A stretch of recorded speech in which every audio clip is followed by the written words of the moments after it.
بسم اللہ الرحمن الرحیم۔ السلام علیکم ناظرین۔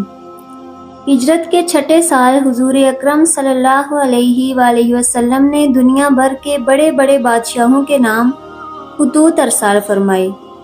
اس میں کہا گیا کہ اسلام لے آؤ، سلامتی میں رہو گے اور دوہرے اجر کے مستحق قرار دیے جاؤ گے، ورنہ دوسری صورت میں تمہاری قوم کے اسلام قبول نہ کرنے کا گناہ تمہارے اوپر بھی ہوگا۔ اس کے بعد آل عمران کی آیت نمبر 64 لکھی گئی اور خطوط کے آخر میں آپ صلی اللہ علیہ وآلہ وسلم کی مہر مبارک لگائی گئی۔ یہ خطوط جامعیت و اختصار کے حسین امتزاج کا عظیم شاہکار تھے۔ آپ صلی اللہ علیہ وآلہ وسلم نے 7 ہجری کے ابتدائی دنوں میں ایک خط شاہ مصر و سکندریہ کو لکھا جس کا نام جریج بن متی قبطی تھا اور اس کا لقب مقوقس تھا۔ حضرت حاطب بن ابی بلتا رضی اللہ تعالیٰ عنہ ان کے پاس بھیجا۔ آپ صلی اللہ علیہ وآلہ وسلم کا نام مبارک لے کر حضرت حاطب بن ابی بلتا رضی اللہ تعالیٰ عنہ شاہ مقوقس کے دربار میں پہنچے اور متانت کے ساتھ ان کو جا کر کہا، اے شاہ مقوقس، آپ سے پہلے اس ملک میں ایک شخص گزرا ہے جو اپنے آپ کو رب اعلیٰ سمجھتا تھا۔ اللہ نے اسے نشان عبرت بنا دیا، لہٰذا دوسرے سے عبرت حاصل کرو، ایسا نہ ہو کہ دوسرے تم سے عبرت حاصل کریں۔ اس موقع پر مقوقس اور حضرت حاطب رضی اللہ تعالیٰ عنہ کے درمیان مکالمہ ہوا جو حاضر خدمت ہے۔ مقوقس نے کہا، مجھے محمد صلی اللہ علیہ وآلہ وسلم کے بارے میں بتائیے، کیا وہ اللہ کے نبی ہیں؟ حاطب بن ابی بلتا وہ نبی ہی نہیں بلکہ اللہ کے رسول بھی ہیں۔ مقوقس نے کہا، اگر وہ واقعی اللہ کے رسول ہیں تو پھر کیا وجہ ہے جب ان کی قوم نے انہیں اپنی بستی مکہ سے نکالا تو انہوں نے اس کے لیے اللہ کے عذاب کی بد دعا نہیں کی؟ حاطب بن ابی بلتا نے کہا، کیا آپ حضرت عیسیٰ علیہ السلام کو اللہ کا رسول نہیں مانتے؟ مقوقس نے کہا، بالکل مانتے ہیں۔ حاطب بن ابی بلتا نے کہا، تو پھر آپ بتائیے کہ جب ان کی قوم نے انہیں چاروں طرف سے گھیر لیا اور انہیں سولی دینے کا ارادہ کیا اور پھر اللہ انہیں آسمان پر اٹھا کر لے گیا تو انہوں نے اس بات کی دعا کیوں نہیں کی کہ ان کا رب بنی اسرائیل کو ہلاک کر دے؟ شاہ مقوقس نے کہا، آپ ایک حکیم عقل مند آدمی ہیں اور ایک حکیم دانا آدمی کی طرف سے آئے ہیں۔ میں محمد صلی اللہ علیہ وآلہ وسلم کے لیے یہ تحفے آپ کے ساتھ بھیجتا ہوں اور یہ نگہبان معبور نام تھا جو آپ کے علاقے تک آپ کی نگہبانی کریں گے۔ اس کے بعد رسول اللہ صلی اللہ علیہ وآلہ وسلم کے خط کا جواب لکھوایا جو اس طرح تھا، محمد بن عبداللہ کے حضور، من جانب مقوقس عظیم، اما بعد، میں نے آپ صلی اللہ علیہ وآلہ وسلم کا گرامی نامہ پڑھا اور جو کچھ اس میں تحریر تھا اور جس کی آپ نے دعوت دی میں نے اسے سمجھ لیا ہے۔ میں جانتا ہوں کہ ایک نبی نے آنا تھا لیکن میرا خیال ہے کہ اس کا ظہور ملک شام سے ہوگا۔ بہرحال میں نے آپ کے قاصد کی عزت کی ہے۔ میں آپ کی طرف 2 کنیزیں ماریہ اور سیرین کو بھیجتا ہوں جو قبط میں عظیم المرتبت ہیں اور کچھ لباس و تحائف بھی پیش کرتا ہوں اور خچر بھی آپ کی سواری کے لیے روانہ کر رہا ہوں، آپ پر سلامتی ہو۔ خط کے ہمراہ چند تحائف بھی آپ صلی اللہ علیہ وآلہ وسلم کی خدمت میں بھیجے جن میں 2 کنیزیں ماریہ قبطیہ اور ان کی بہن سیرین بھی تھی۔ اس کے علاوہ ایک اونٹ، ایک سفید رنگ کا خچر، ایک نیزہ، قیمتی لباس، قیمتی خلط اور 1000 مسکال سونا شامل تھا۔ بعض روایات میں یہ بھی ملتا ہے کہ شاہ مقوقس نے ایک معالج بھی ساتھ بھیجا جسے آپ صلی اللہ علیہ وآلہ وسلم نے یہ کہہ کر واپس بھیج دیا کہ ہم لوگ سخت بھوک کے وقت کھانا کھاتے ہیں اور ابھی بھوک باقی ہوتی ہے، ہم کھانے سے ہاتھ اٹھا لیتے ہیں۔ حضرت حاطب رضی اللہ تعالیٰ عنہ کی کوشش تھی کہ وہ اپنے آقا و مولا صلی اللہ علیہ وآلہ وسلم کی امانتیں جلد سے جلد حاضر خدمت ہو کر پہنچا دیں، لیکن خواتین کے ہمراہی کی وجہ سے وہ اس برق رفتاری سے چل نہیں سکتے تھے۔ یہ مختصر سا قافلہ منزلوں پہ منزلیں طے کرتا ہوا مدینہ منورہ کے قریب تر ہوتا جا رہا تھا۔ دوران سفر حضرت حاطب بن ابی بلتا نے ان کے سامنے اسلام کی حقانیت بیان کرتے اور آپ صلی اللہ علیہ وآلہ وسلم کے بارے میں بھی بتاتے تھے۔ بالخصوص دونوں خواتین بڑے غور سے باتیں سنتی تھی۔ اگر کسی مقام پر کوئی بات سمجھنے میں دشواری محسوس کرتی تو استفسار کر لیتی۔ وہ سمجھ گئی تھی کہ دین اسلام ہی وہ دین ہے جو حق ہے اور اللہ تعالیٰ کا پسندیدہ ہے۔ آخر کار کئی دنوں کی طویل مسافت کے بعد یہ چھوٹا سا قافلہ حدود مدینہ منورہ میں داخل ہوا۔ حضرت حاتب رضی اللہ تعالیٰ عنہ سیدھے ام سلیم رضی اللہ تعالیٰ عنہ کے ہاں تشریف لے گئے۔ معزز خواتین کو وہاں ٹھہرانے کے بعد آپ بارگاہ رسالت مآب صلی اللہ علیہ وآلہ وسلم میں حاضر ہوئے۔ اپنے محبوب صلی اللہ علیہ وآلہ وسلم کے قریب پہنچ کر نہایت ادب و محبت سے سلام کیا اور شاہ مقوقس کا خط نکال کر پیش کیا۔ آپ صلی اللہ علیہ وآلہ وسلم نے مقوقس کے خط کی طرف دیکھا اور اسے کھولے بغیر ہی بتا دیا کہ اس میں کیا لکھا ہے۔ حضور صلی اللہ علیہ وآلہ وسلم نے سیدہ ماریہ رضی اللہ تعالیٰ سے شروع سے ہی پردہ کروایا۔ پھر مقوقس لکھا تھا کہ میں آپ کی خدمت میں 2 لڑکیاں بھجوا رہا ہوں جنہیں قبطی قوم میں بڑا درجہ حاصل ہے۔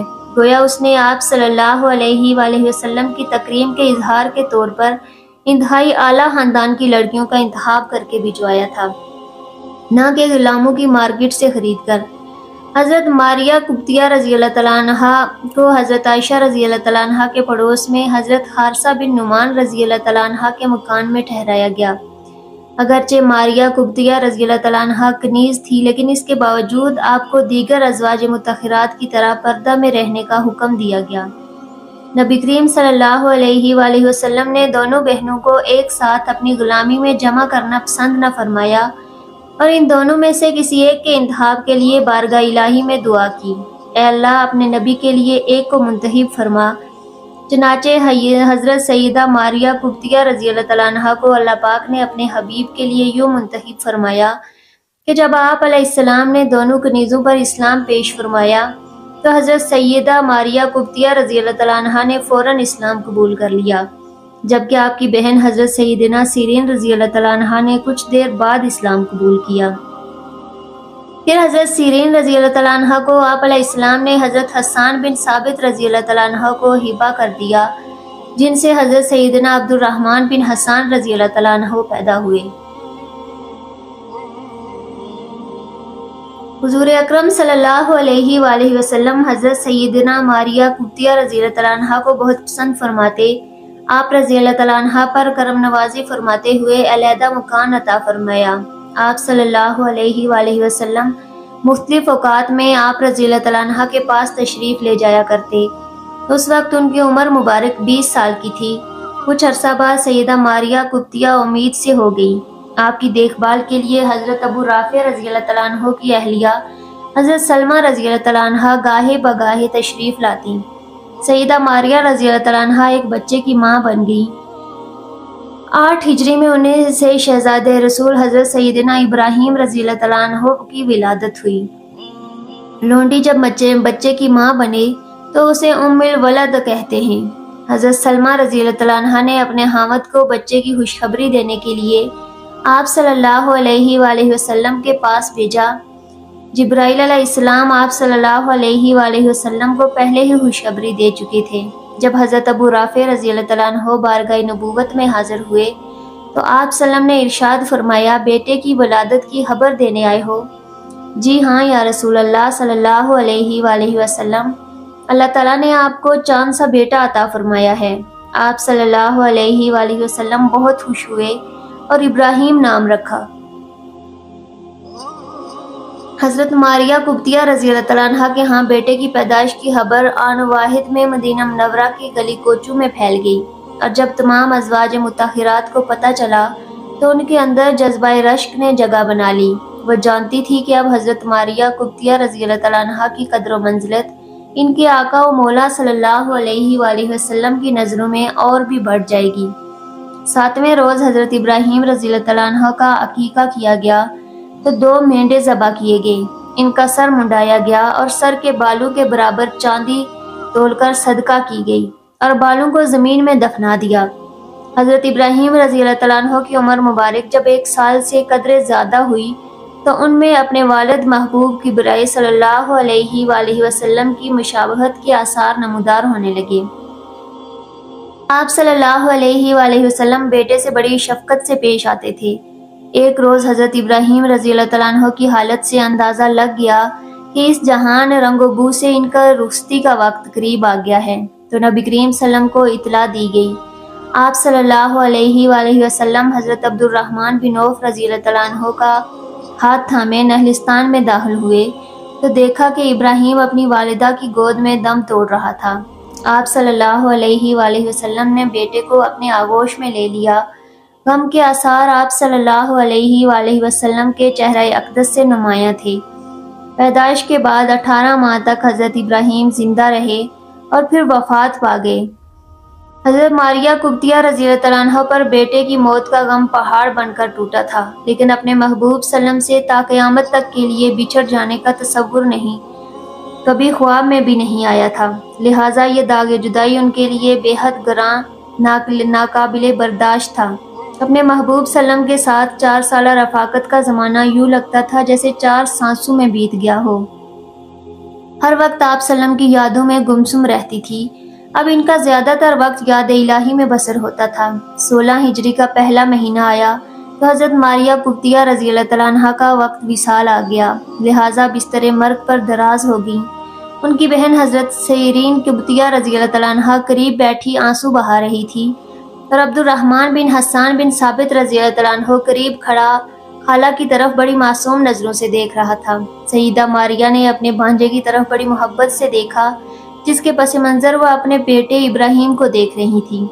اس کے سر اور گالوں پر بڑے پیار سے ہاتھ پھیرا، بہن کی طرف ایسی نظروں سے دیکھا کہ وہ تڑپ اٹھی اور پھر آخری سانس لے کر ہمیشہ کے لیے خاموش ہو گئی۔ اس وقت ان کی عمر 29 سال تھی۔ حضرت سیرین قبطیہ رضی اللہ تعالیٰ عنہ کے آنسو تھمنے کا نام نہ لیتے تھے۔ بی بی ماریہ قبطیہ کے وصال کی خبر مدینہ منورہ کے گلی کوچوں میں پھیل گئی۔ آپ رضی اللہ تعالیٰ عنہ کو جنت البقیع میں دفن کر دیا گیا۔ حضرت ماریہ قبطیہ رضی اللہ تعالیٰ عنہ کو اکثر مورخین سیرت نگاروں نے ازواج میں شامل نہیں کیا، جو کہ غلط ہے، اور حقیقتاً ازواج مطہرات میں شامل ہیں۔ وہ حرم نبوی میں آنے والی واحد مصری خاتون تھی۔ ان کا آبائی تعلق عیسائی مذہب سے تھا۔ وہ شاہی گھرانے سے تعلق رکھتی تھیں۔ انہیں ایک بادشاہ نے نبی کریم صلی اللہ علیہ وسلم کی خدمت میں بھیجا تھا۔